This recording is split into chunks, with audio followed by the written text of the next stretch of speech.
All right, guys, we're going to get started here in a matter of moments. Take a look at the headlines for today's story. No, it's not, J-Dubs. I'm looking at it.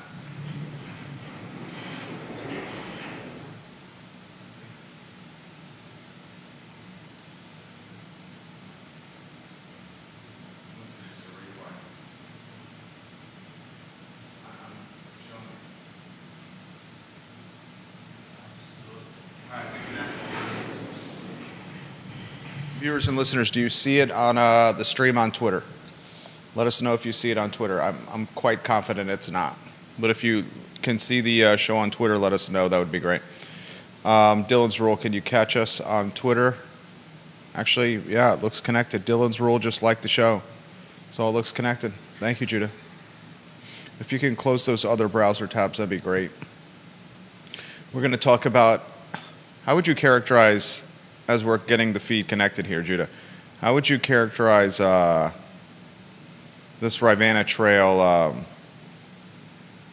saga? I'd say saga. I'd say unfortunate, terribly unfortunate. Potentially,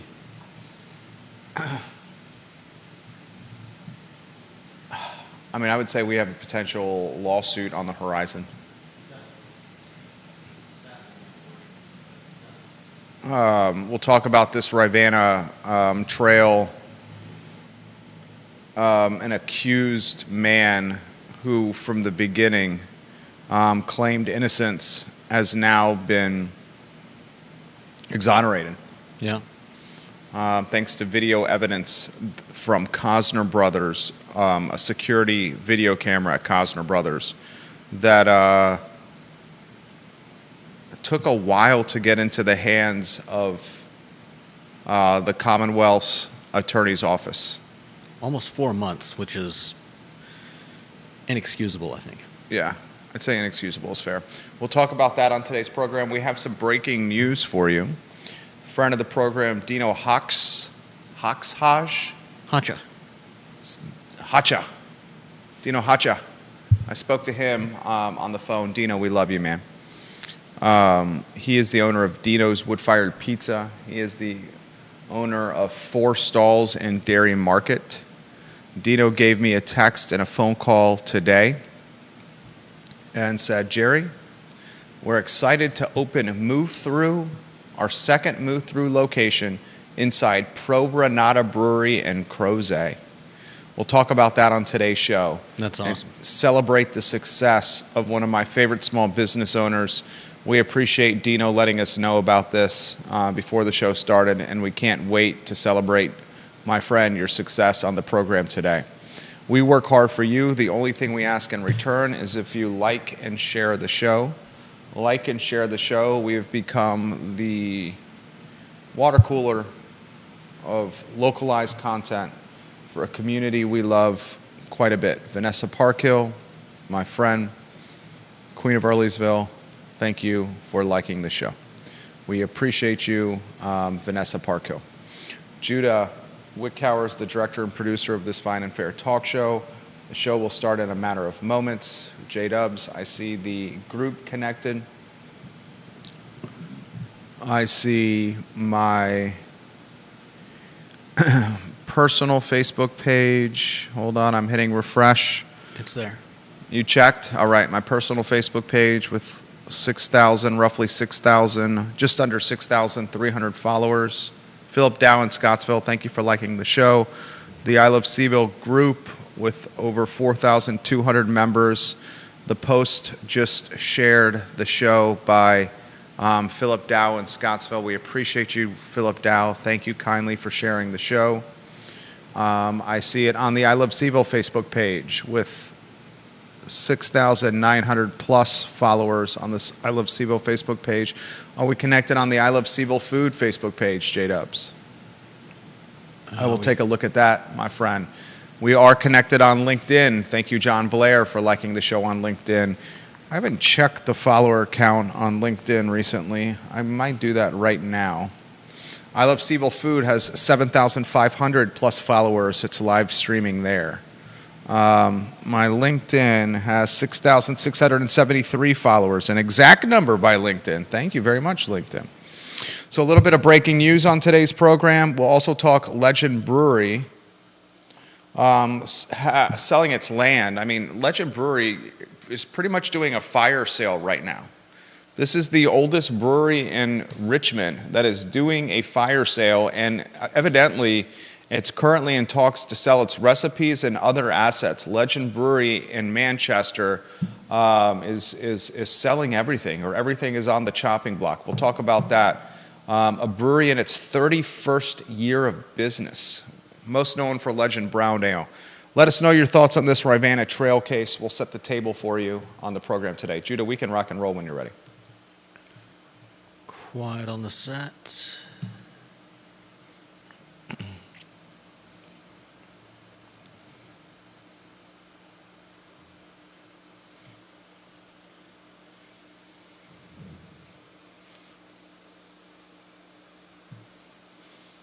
Guys, good Friday afternoon. Thank you kindly for joining us on the I Love Seville show. It's a pleasure to connect with you through the I Love Seville network. My phone is literally lighting up like a Christmas tree right now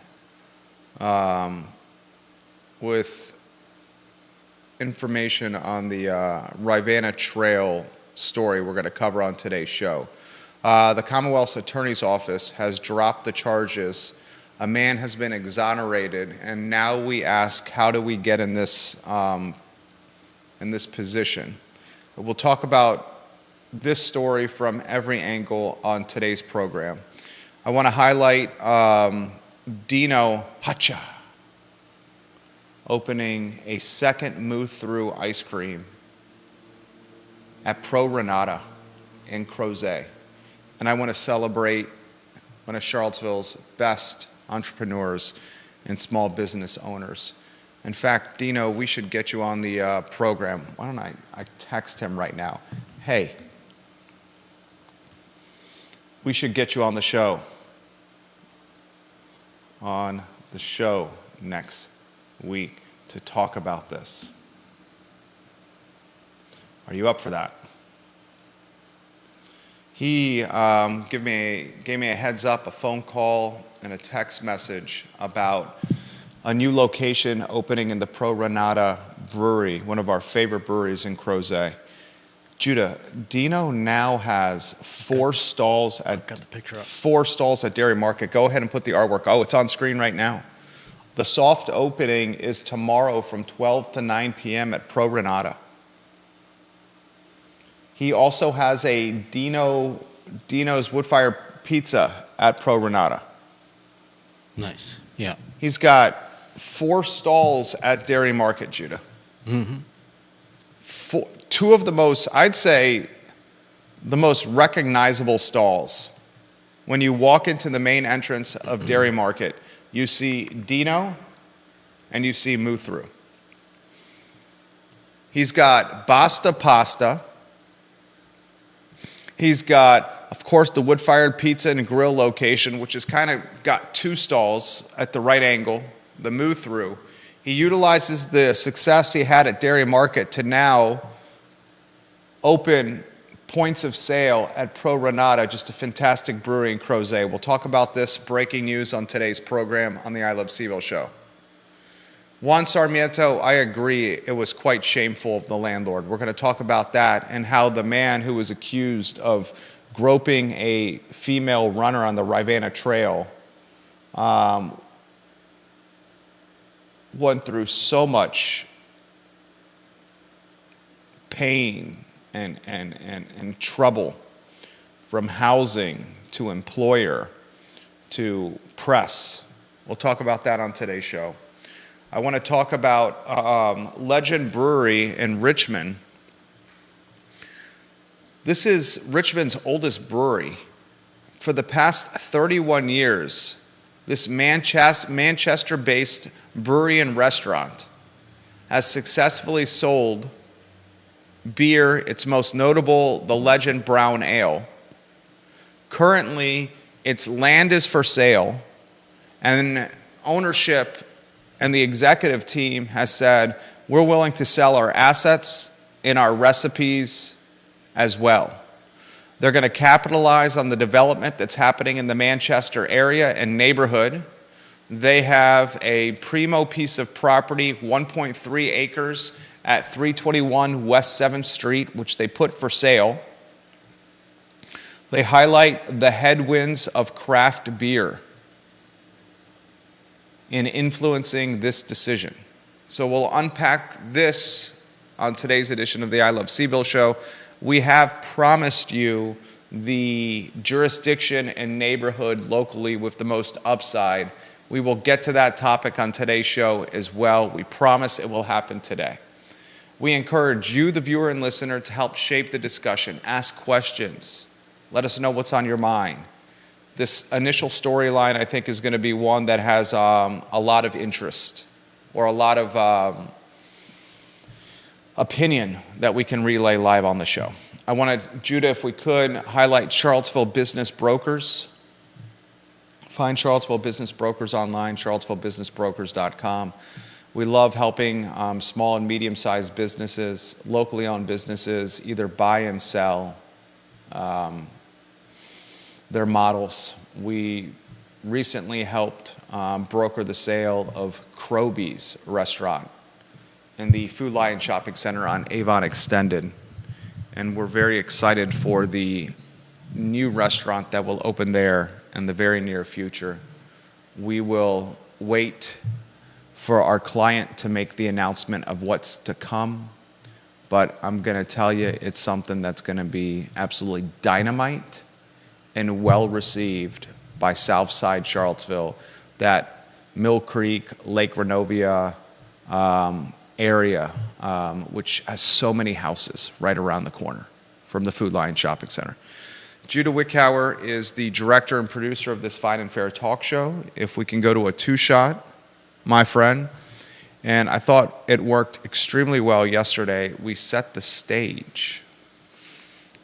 You set the table for storyline on yesterday's program. This is a tough one. Let's use lower thirds on screen so folks know what we're talking about. I'll get out of your way.